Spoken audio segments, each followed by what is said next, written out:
But what I realized is that one of the biggest things that I feel like I've learned over the last 5 years is that you can do so much on an island by yourself, but you can actually get more impact and more done when you collaborate with other people.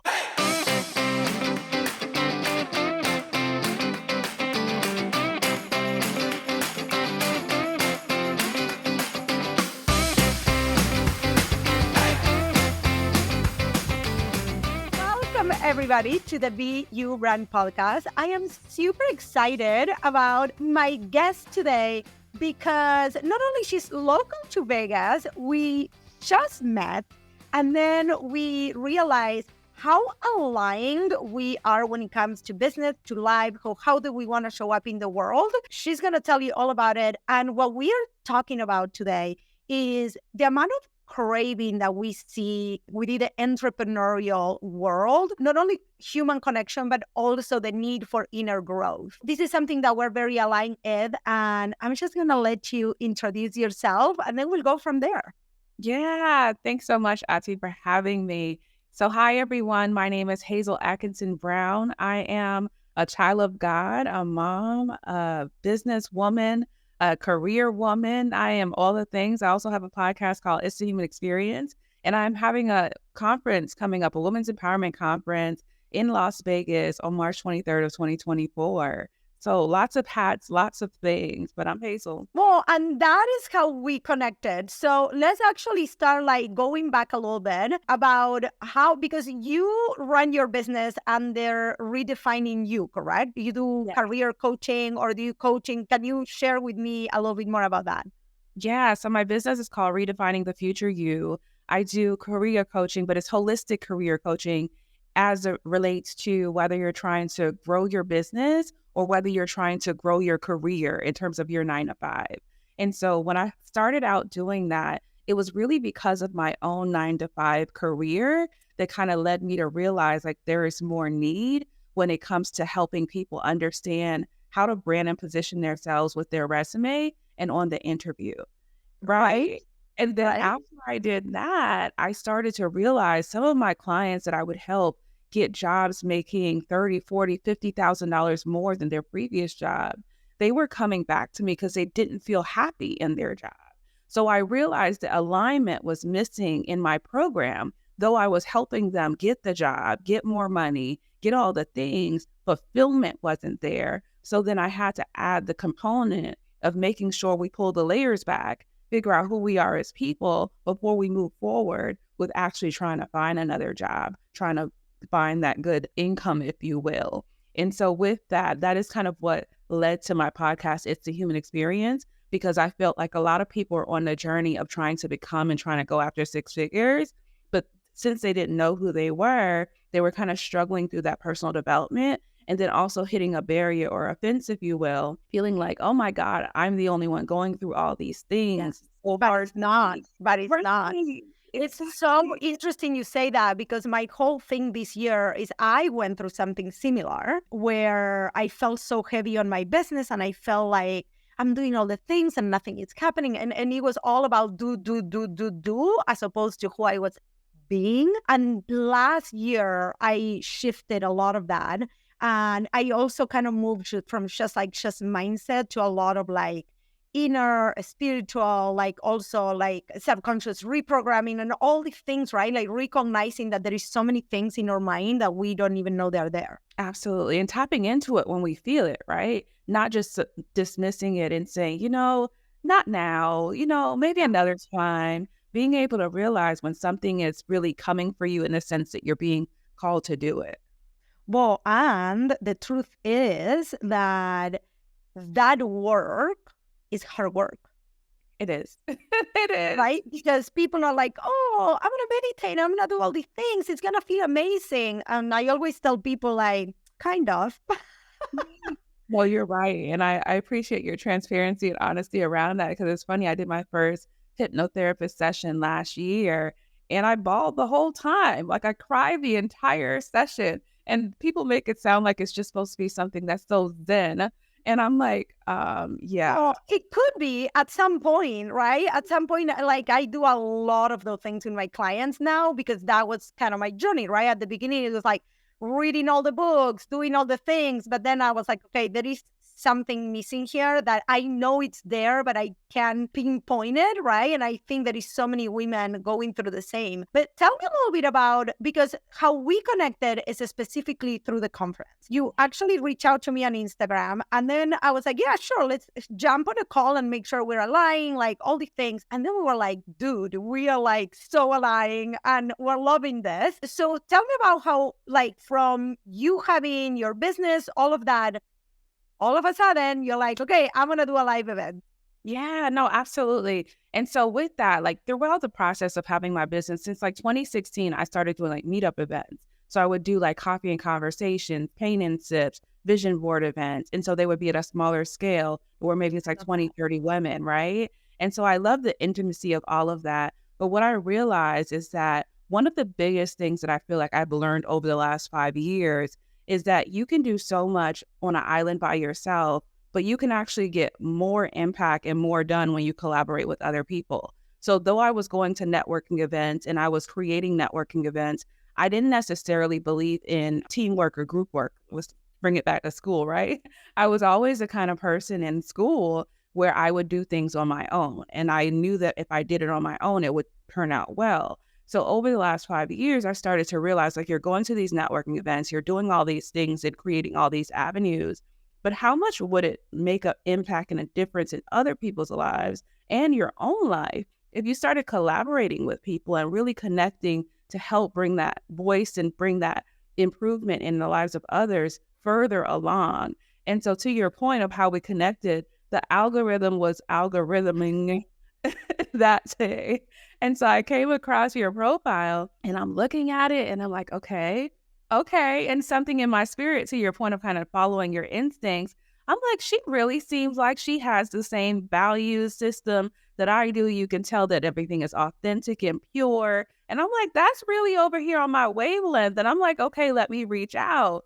And so I reached out to you because I am very much big on following my instincts and making sure that I reach out. And so it was a really good conversation when we connected from that point. And I was like, wow, like social media can really connect you to some awesome people, especially when you're new in a different area. You don't really, I've been here for 4 years. You don't necessarily have a big community here. And so regardless if you're like someone that lives somewhere that you've lived your whole life or you're new in an area, things like networking through going in person or just online through social media, whether it be LinkedIn, IG, or whatever, it really helps to connect those 6 degrees of separation. And so people are there that are fully aligned to your value system, but you feel alone in your world. And so I just had to learn to come out of that. I love that. Okay, I want to go back when you said you were like networking, you were doing all the things, and then all of a sudden you were like, okay, we need to collaborate more, because I feel like a few things. I'm going to throw you a few thoughts. And so you guys, like, we kind of like talked about what we're talking about, where it's just like having a conversation and it's so juicy already. I feel like there is so much fear within women sometimes to collaborate, right? Because they're like, well, there is only clients for a few, which I don't believe. I think that we all have. Number one, if everybody that needs our services would start lining up outside of our door, like we would all be like, Stop. like we can't take on those clients, right? Like that's the truth. But I think that it's like a growth that actually happens when you start tapping into collaborating versus you doing things alone. Can you share a little bit of what happened to you there? Because I truly believe that people at the top are collaborating.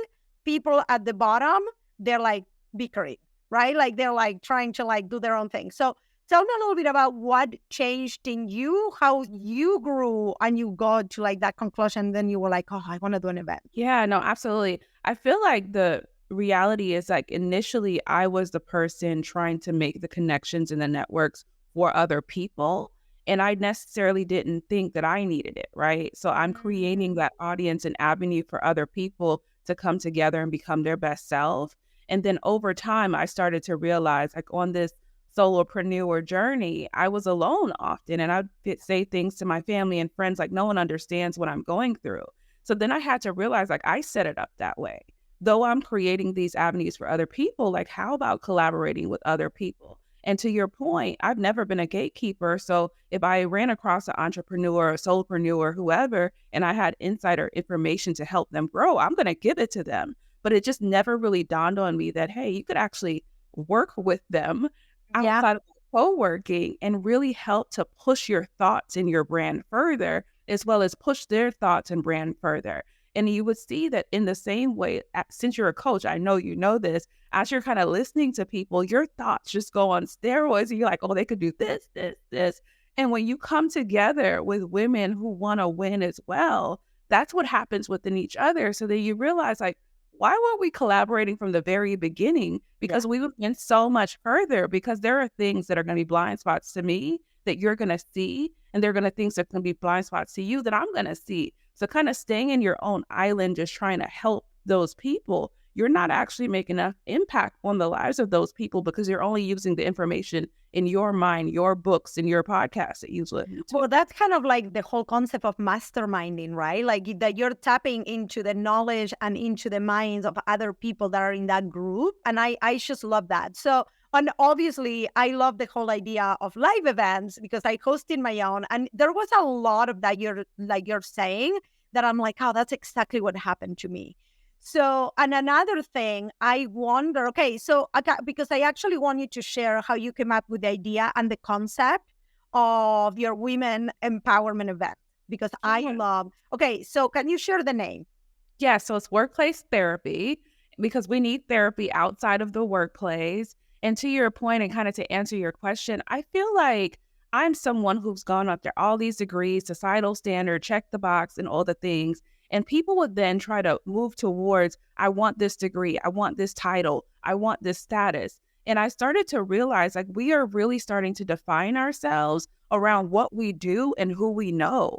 And the reality is, if you're someone that's genuine, you actually want to see others win. You're God-fearing, or you're not, whatever the case may be for you, but your intentions are pure and you're showing up in the world every day trying your best. Like, your self-worth should be on 10. But what we often find is people that maybe they hadn't gone after their goals or dreams that they had 10, 20 years ago start to beat themselves up and comparing themselves to other people. And it's like, why?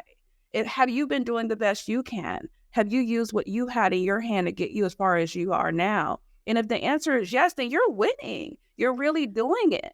I feel that is a huge thing with that. Not only like the school system, number one, because the school system already sets you up for that, right? Like not only on the pointing system, but like, if sports and like, what are your titles, right? Like if you are good at sports, then you are the captain and you're this. And I'm a high achiever and you are too.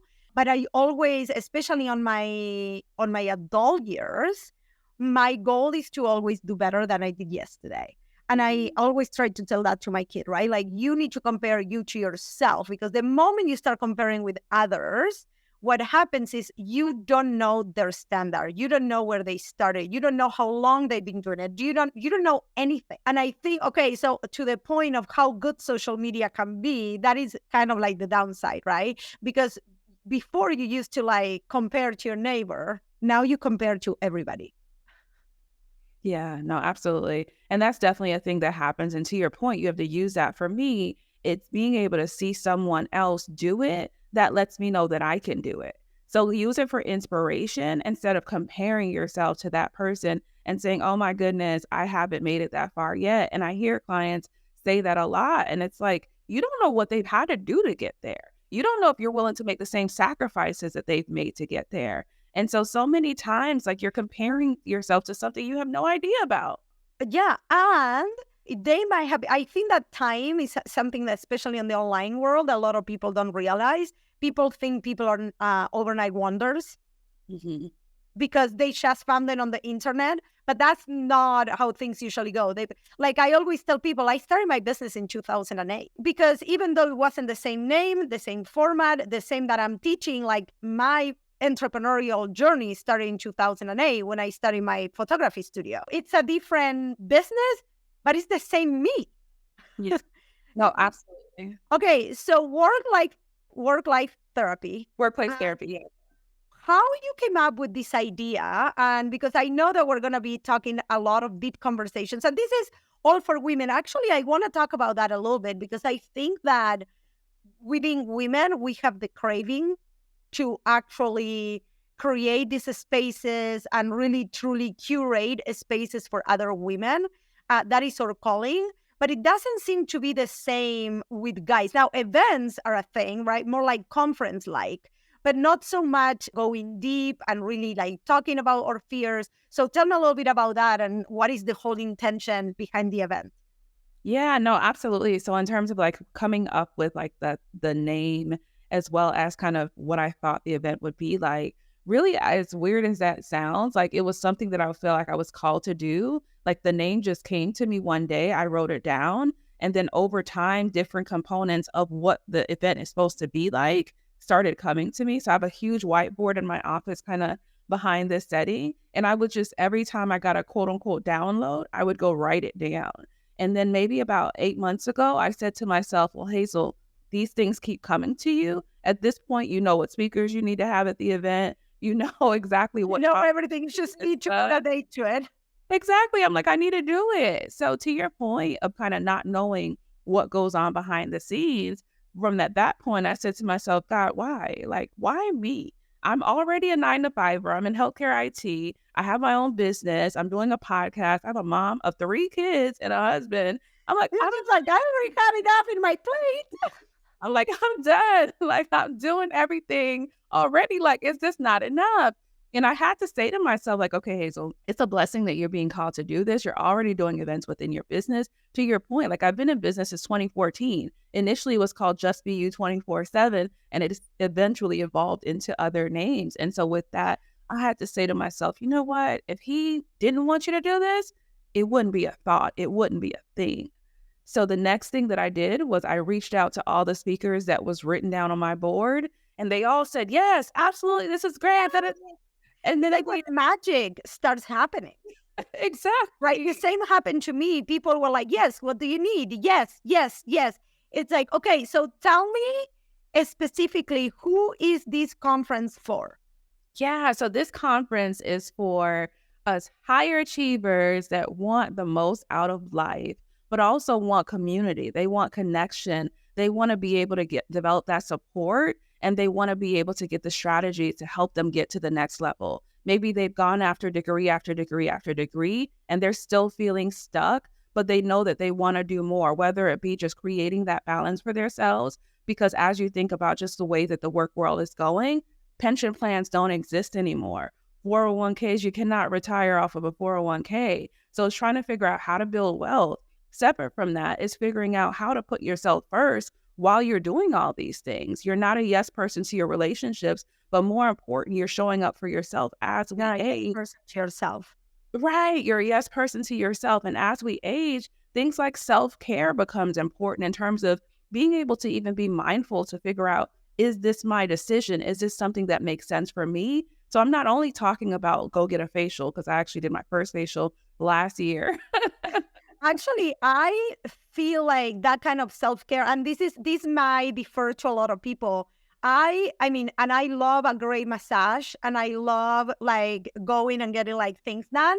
But my whole thing is like, I think sometimes those are disguised, and we don't truly do the self-care like the meditation, spending time alone, because we're people pleasing, right? So it's easy to tell to a husband or to somebody in your family, hey, can you watch my kids while I go to the gym? Because it's socially acceptable, but sometimes it's not socially acceptable to say, I need time alone. Right. Absolutely. Or I need to go to therapy or whatever the case may. I need a journal. I just want to be outside in nature so I could feel at one with Yeah, I want to go. By the way, like I actually spend a ton of time alone. For somebody that is a kind of social butterfly, I spend a lot of time alone. I journal, I go on walks by myself. I have done trips by myself. Like I love doing that stuff. But that was actually a conversation to be had, right? Because imagine like when I told my husband the first time, I want to go on a trip by myself. Like he was like, huh?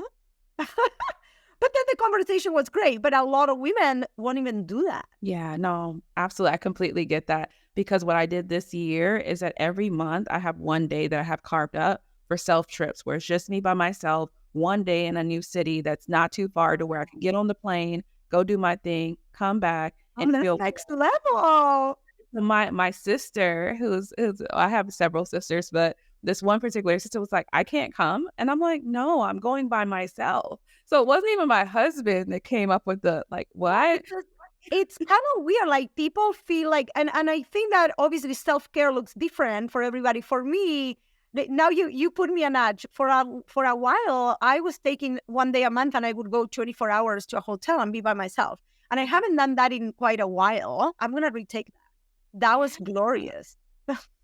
You need that time for yourself and to also to reset and to remind yourself that wow, like I am actually living the life that I've aspired to live and being able to reflect in that moment and reward yourself. And then it also gives you something to look forward to, right? We're working every day. And I could say working 12,000 more times. Like at what point don't you have something for yourself that you could look forward to? I think that with that, you can be more productive because of the fact that, you know, you created this environment for yourself where it's like there is some time for rest separate from the weekends, but this is my alone time separate from the Yeah. evenings. This is something that's just for me. And I am going to be able to live the kind of life I want to live. And so to me, that's And I'm going to say, I actually think that that is almost like a recipe for success. I think that self reflection and having your thoughts in order without the noise, without having other people to tell us, right, like anything. And it's just like us and being inspired by the world.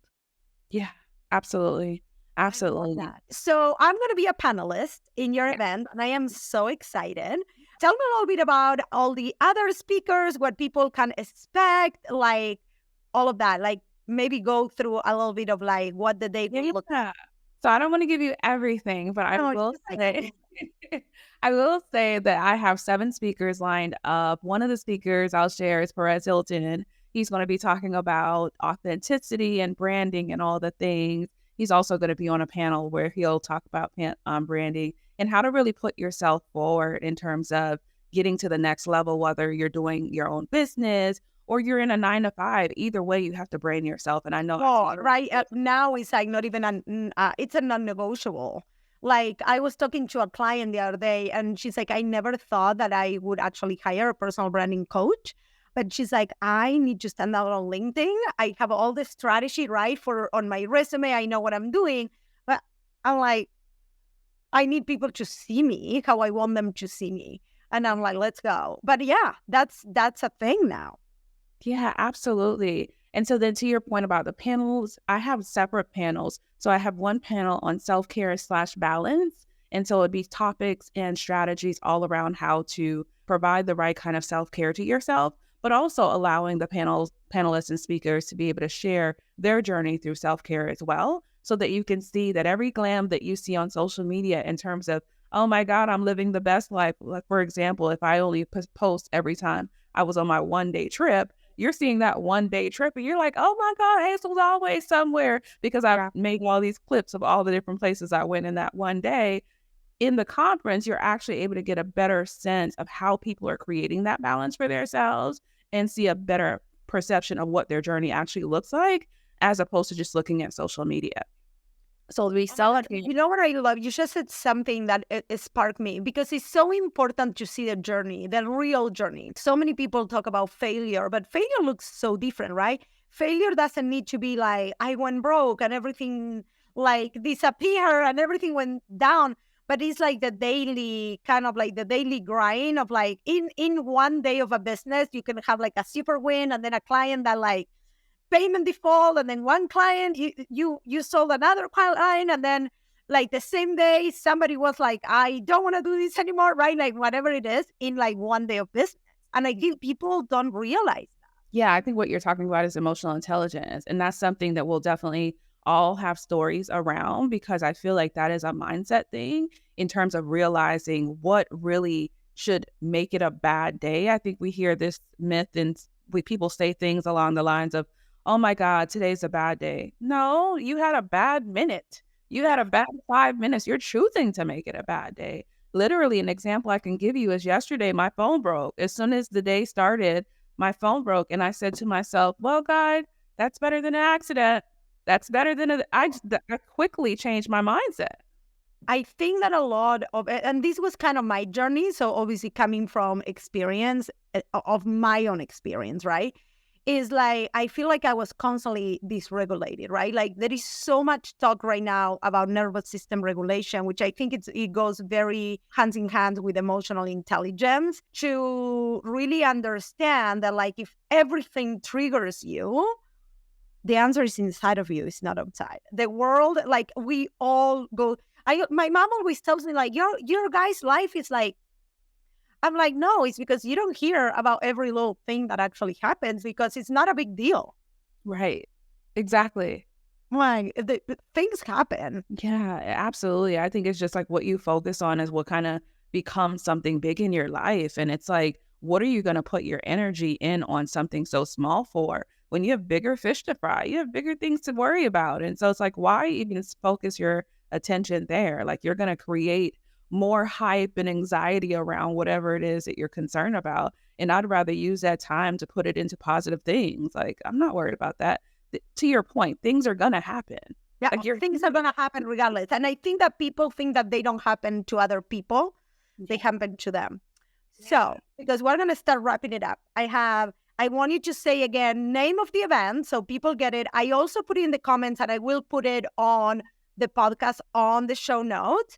But I want you to say again, the name of the event, the date, where it is. Also, it's here local to Vegas, but it's open to everybody.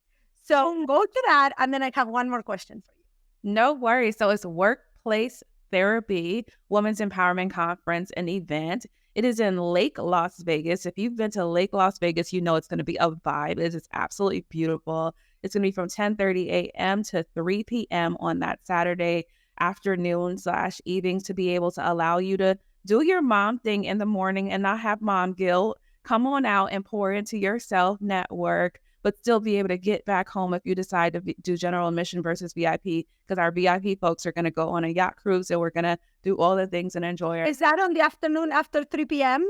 Yes, that's after. Okay, I'm signing up for the VIP. It is after that. We're going to have a nice mixer that we're going to be able to join together and really collab, network, and enjoy ourselves. So a whole vibe, everything that you're looking for in terms of wealth building, just personal and professional development, networking, self-care, even learning how to use life insurance to get you to the next level. Like we're talking about everything. I love that. Yeah, love that. You'll be full. Yes. Okay, I have one more question for you. And I ask these to all of my guests because, you know, we are the Be Brand podcast and my whole, that was, by the way, that was the first thing that we were like, when she said my first brand was BU 24/7. Just BU 24/7. And then I'm like, my brand is all BU brand. We're like, okay, let's go, girl. We're in the same vibe. So what does it mean to you to be your own brand? Yeah, for me, it's being authentic to who I feel that I am. And so it's making sure that anything that I do is truly aligned to myself. And that sounds so general, but it's if you're the kind of person that you like candles and sunflowers and walks on the beach and trips to Disney World, whatever that looks like for you, if that lights you up, don't stop doing it. I'm a planner. I'm a to-do lister. You're going to always have a notebook or sticky note around me, and you're going to see other people that say, girl, why are you so professional? Child, I probably had it out the womb. I probably had it. Exactly. So do that. Whatever makes sense to you and makes you feel whole, do it. I listen to gospel music whenever I feel any kind of anxiety or I'm starting my day. I'm going to do that. I'm going to light a candle. And I'm going to be honest. That's also a part of me being myself is I'm not going to hold anything back just for the sake of, oh my God, I don't want them to think this about me. Like, this is me. I'm going to show up as myself. Who loves it, they're going to love me. Who doesn't, they're just not for me. This was amazing. Thank you so much. Thank you so much for coming to the podcast. Thank you so much for having me in your event. And where can people find you? Absolutely. Definitely go to redefiningthefutureyou.com. You'll see everything about the event, career coaching, the podcast, all the things are right there. So just search redefiningthefutureyou.com online and you'll find me. And I'm happy on to answer Instagram. questions. Yeah. On Instagram. And Yes. Instagram, I'm everywhere. Listen, Instagram, TikTok, LinkedIn, I'm everywhere. Just search. Yes. Thank you so much. This was awesome. And I can't wait to see you soon. Yeah, see you soon. Thank you so much, Ati. My love. Bye, everyone.